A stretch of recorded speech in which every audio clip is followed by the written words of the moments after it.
آپ کہہ سکتے ہیں نا کہ اللہ کی دنیا میں چاروں طرف انسان ہی انسان پھیلے ہیں، لیکن پھر آپ یہ بھی تو کہتے ہیں کہ ویرانوں اور جنگلوں میں جہاں انسان نام کی کوئی شے نہیں، جی ہاں، جہاں انسان نہیں وہاں بھی جانوروں کا وجود ہے، حتیٰ کہ سمندر کی گہرائیوں سے پہاڑوں کی چوٹیوں تک، پتھروں کے اندر سے درختوں پر بنے گھونسلوں تک۔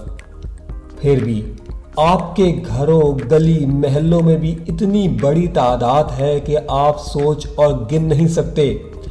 لیکن جدید سائنسی دور میں محتاط اندازوں کے مطابق اس وقت 7.9 بلین انسانوں کی دنیا میں 8.7 ملین جانور اور ایک محتاط اندازے کے مطابق 50 بلین پرندے موجود ہیں، جبکہ سمندری مخلوقات کی گنتی کا اندازہ بھی ناممکن ہے۔ آئے حجت خدا سے رجوع کریں، سوال تو آپ کو یاد ہوگا، ان جانوروں کی لاشیں جاتی کہاں ہیں؟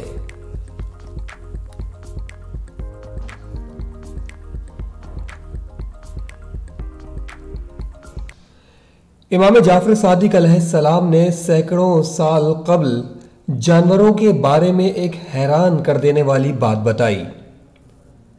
فرزند رسول نے فرمایا، پرندے، کیڑے اور جانور بھی یقینی طور پر طبعی موت مرتے ہیں، لیکن ان طبعی موت مرنے والے پرندوں کے مردہ جسم کسی کو دکھائی نہیں دیتے۔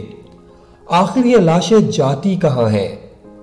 مثلاً ہمارے علاقوں میں بے شمار پرندے، بلیاں، چوہے اور دوسرے جانور پائے جاتے ہیں۔ یہ جانور بھی اپنی طبعی موت مرتے ہیں۔ روزانہ ہزاروں پرندے اور دوسرے جانور بھی مرتے ہوں گے۔ کچھ جانور ایک دوسرے کو کھا جاتے ہیں، کچھ شکاریوں کے شکار ہو جاتے ہیں، لیکن ان کے مردہ جسم دکھائی دیتے ہیں۔ البتہ وہ جو طبعی موت مرتے ہیں، ان کی لاشیں کہاں جاتی ہیں؟ جو قید میں مر جائیں یا انہیں زہر دے دیا جائے یا شکاری شکار کر لے یا دوسرے پرندے انہیں کھا جائے، وہ تو دکھائی دیتے ہیں۔ تو امام جعفر صادق علیہ السلام نے فرمایا، یہ مردہ اجسام تمہیں اس لیے دکھائی نہیں دیتی کہ چوپایوں، پرندوں اور دوسرے جانوروں کو اپنی موت کا علم اللہ کی طرف سے پہلے ہی ہو جاتا ہے۔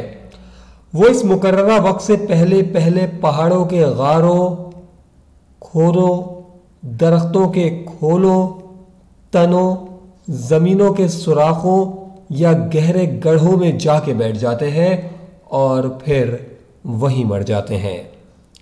یہ اللہ کا نظام ہے جس کی وجہ سے آج انسان سکون سے سانس لے رہا ہے، ورنہ اگر باقی جانوروں، کیڑوں کو چھوڑ کر صرف پرندوں کو لیا جائے تو ایک اندازے کے مطابق دنیا میں پرندوں کی تعداد تقریباً 700 ارب سے زیادہ ہے۔ اگر یہ پرندے سر عام طبعی موت مرنا شروع ہو جائیں تو زمین پر قدم رکھنے کی جگہ تک نہ ہوگی، اور ہر طرف ان مردہ جسم پرندوں کی لاشیں گندگی اور بے شمار بیماریوں کا سبب بنے گی۔